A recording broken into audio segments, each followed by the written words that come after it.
Eşitdiniz? Yox. Amma indi eşidirəm. Hamı sakit olsun. Bəlkə qonşu dəlişməkdir. Qonşular açarları sındırmır, Elnur. Mən ürəyimdə eşidirəm. Bu normal deyil. Sus, səsini də eşidirlər. Gəlsələr qaça bilərik.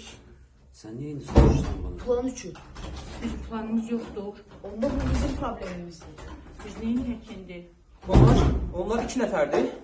Səsə baxlarsa, çoxdurlar. Hər kəs telefonu səssiz alsın. Dur. Mən toxunmadım. Telefon da artıq qorxmağa başlayıbdı.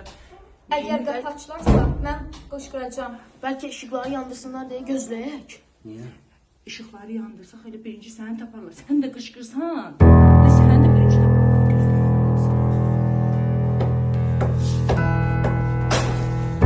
Uşaqlar, sakin ol, sakin ol, səssiz ol.